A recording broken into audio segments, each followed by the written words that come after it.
Imagine waking up one day to find your driveway blocked by the HOA, and they want you to pay fines for it.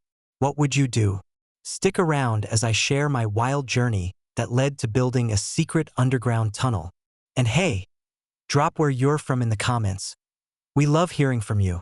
The morning sun filtered through my curtains as I sipped on coffee, daydreaming about life, until I spotted it. A bright red notice taped to my front door. Parking violation, it read. My heart raced.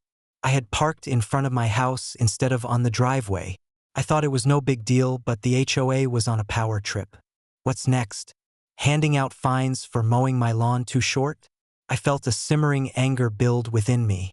This couldn't be the way they have me living. I needed to find a way to outsmart them. This had gone too far. Curiosity propelled me to the next HOA meeting. As the members droned on, enforcing rules like a dictatorship, I began to feel trapped.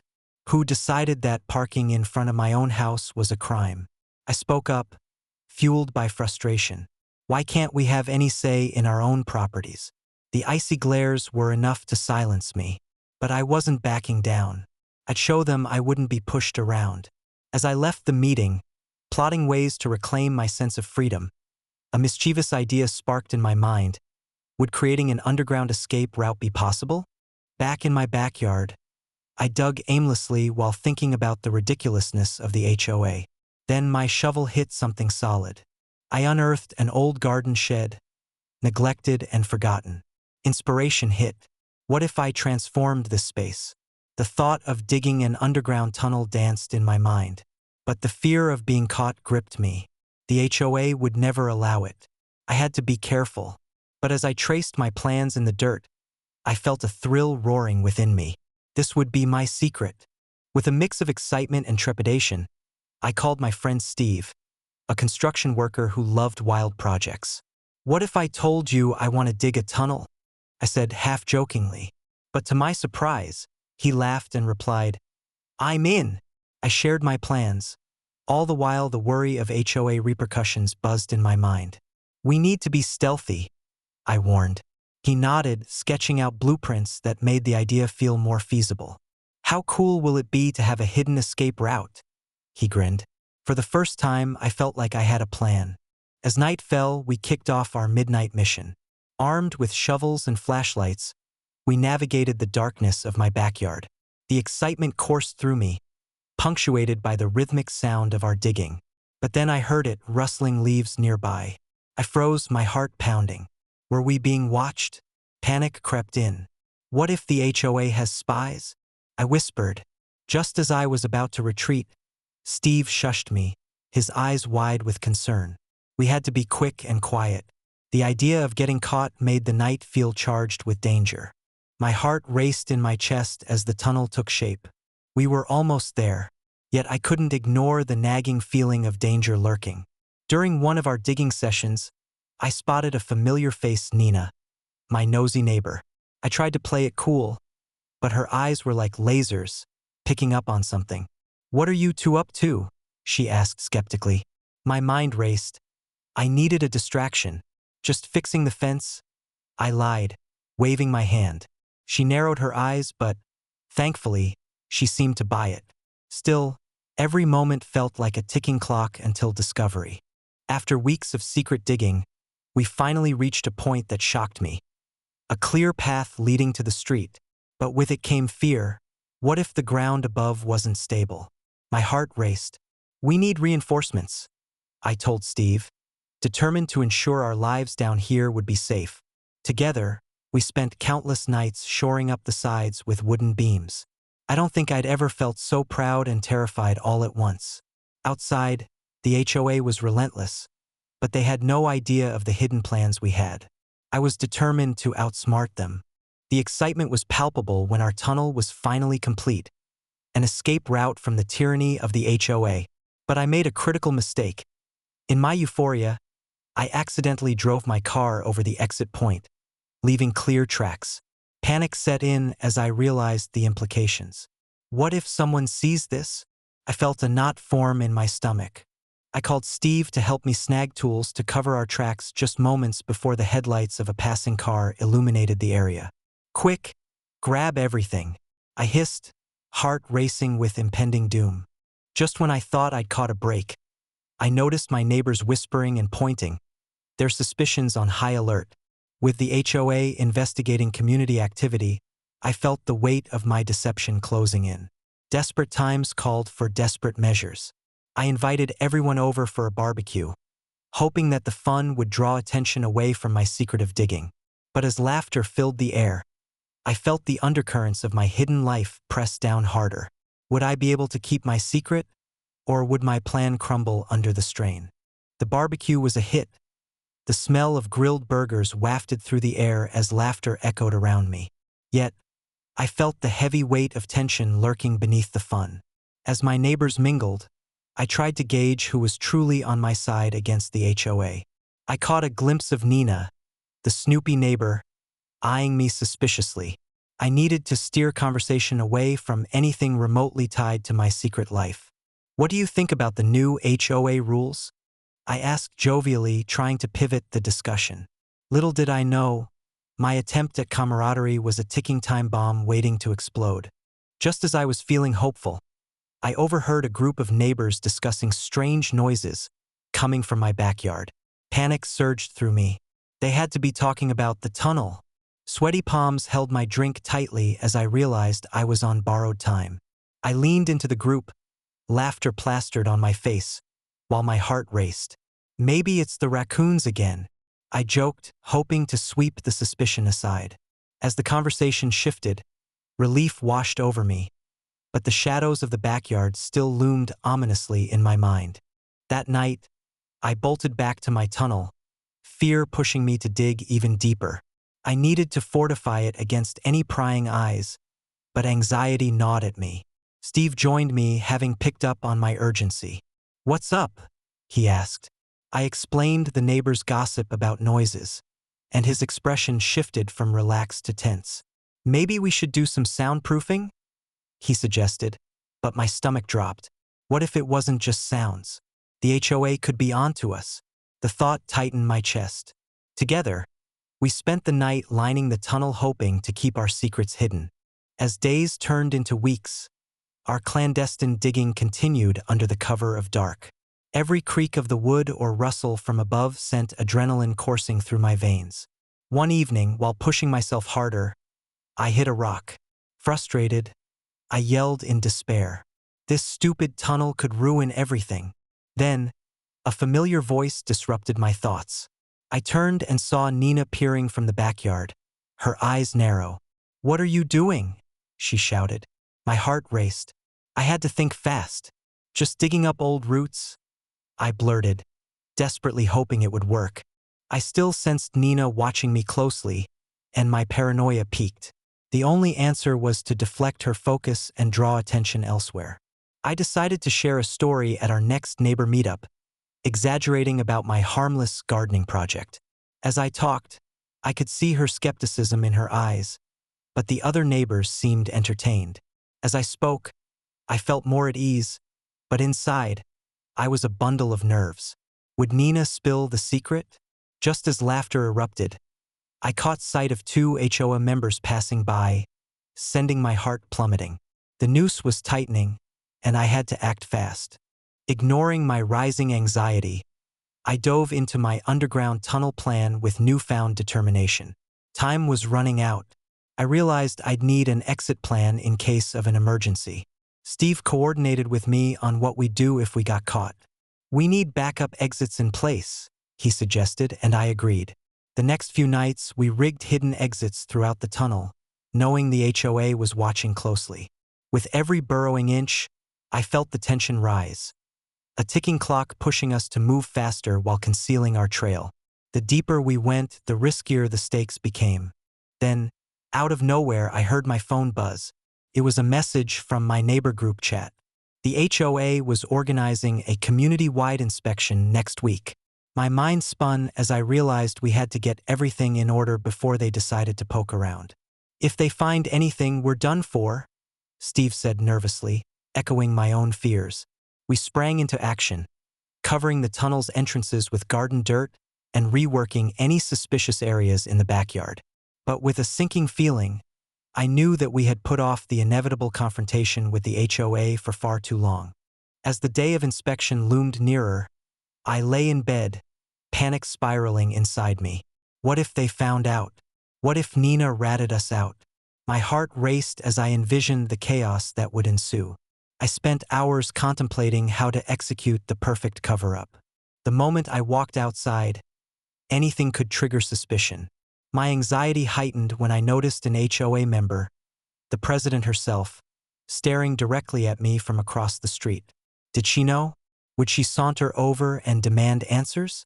I forced a smile, but inside, I felt as if my world were crumbling around me. Finally, the day arrived, bringing with it an electric sense of dread. I stood in my yard, trying to act casual while glancing at the HOA members milling about on the street. I spotted Nina whispering with one of them. Panic surged. Were they discussing me? A lump formed in my throat, but attention shifted just then to a neighborhood child running past, shouting with laughter. The HOA members paused with amused smiles, giving me just the distraction I needed. I slipped out of my yard and darted toward the tunnel, my heart pounding with urgency, praying I could get there without being seen. Desperation clouded my thoughts as I dove into the tunnel, leaving the surface world behind. The underground was dark and damp, but the adrenaline buzzed in my veins. I fumbled for the flashlight, the beam flickering as I made my way down. Suddenly, I heard footsteps above. Was it them? I couldn't bear the thought of being caught now. I stilled myself, the echo of their voices sending chills down my spine. What's going on down there? Someone called. My heart pounded louder than ever, and I felt a mix of exhilaration and dread. This was a race against time, and I had to find a way to keep my secret safe. The footsteps above quieted, leaving me in an anxious silence. Had they moved away? My heart raced as I listened hard, the echoes of the neighborhood fading into the distance. Steve and I exchanged tense looks, knowing we had to act quickly before they resumed their inspection. We need to stay quiet, I whispered, trying to calm the storm of panic swirling in my chest. If they found the tunnel, all would be lost. We worked silently, reinforcing walls and covering up signs of our clandestine operation, sweat trickling down our backs as the minutes ticked by like hours. Emerging from the tunnel after feeling the danger fade, I darted toward the house, adrenaline still pulsing through my veins. What if they noticed anything? I thought, confidence slipping away. Once inside, I glanced out the window at the neighborhood. A couple of HOA members chatted with Nina, and my heart dropped. I couldn't shake the fear that she would reveal my secret tunnel. I needed to ensure they wouldn't discover anything suspicious. I grabbed a shovel and forced myself into the backyard, heart pounding, feigning normalcy as I defensively dug more holes for garden decor. As the days passed, I felt the unease building again. The HOA's presence was more significant than ever, and I sensed they were more vigilant.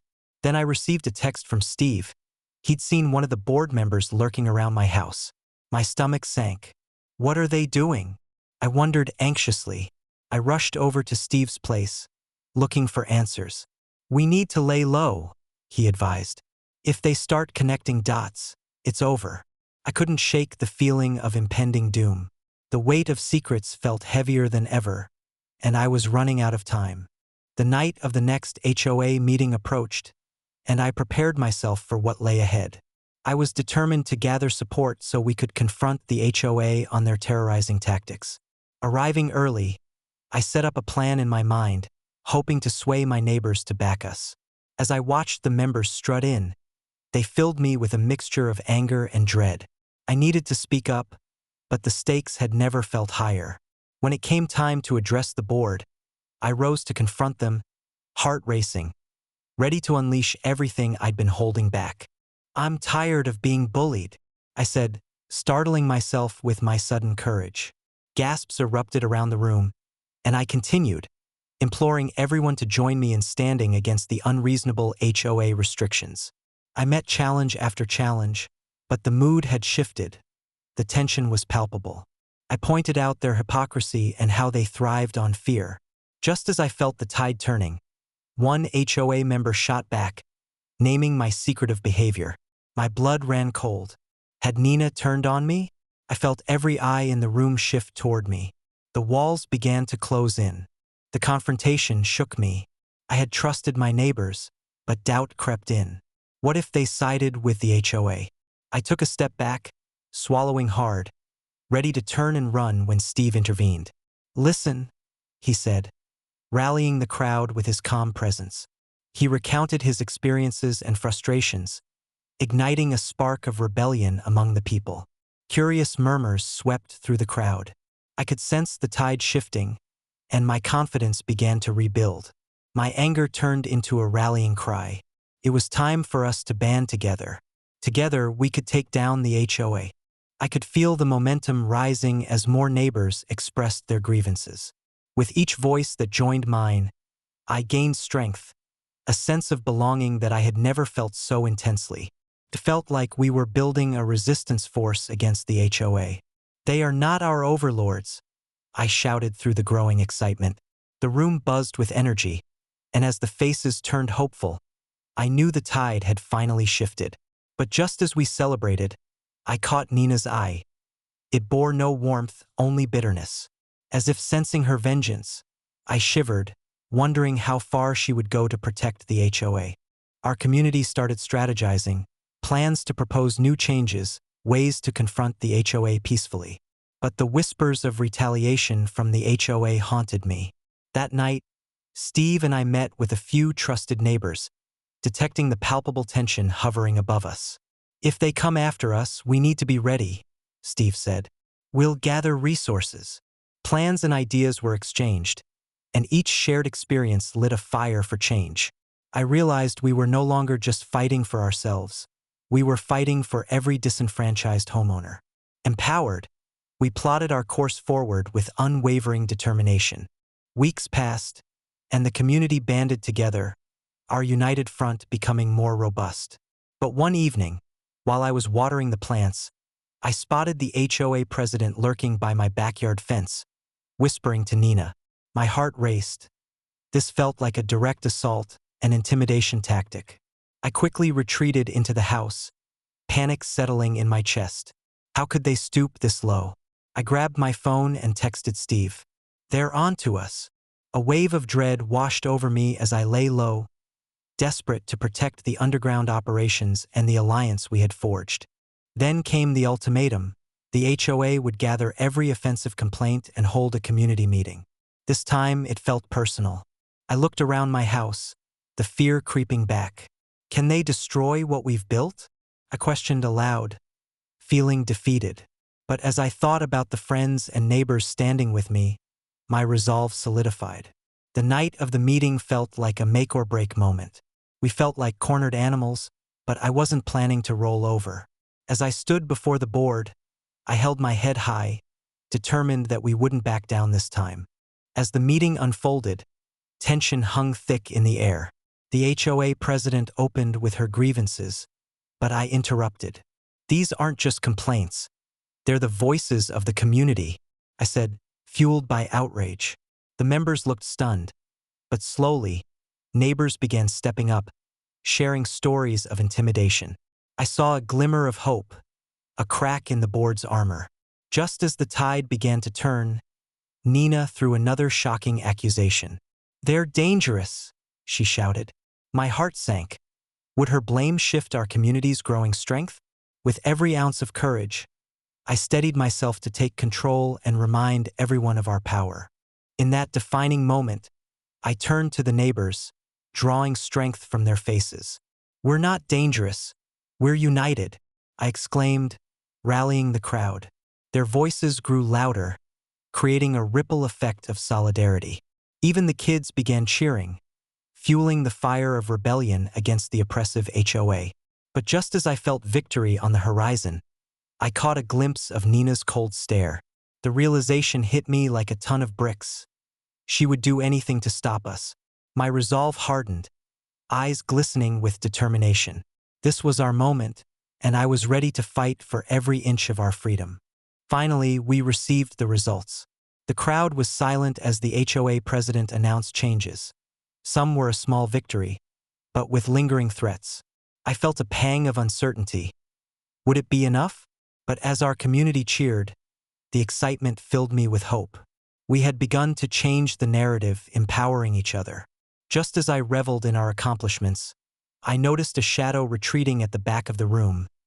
Nina was storming out, fuming with resentment. I braced myself for her wrath, which threatened to unravel everything we had worked for. With fresh determination, I knew our journey was far from over.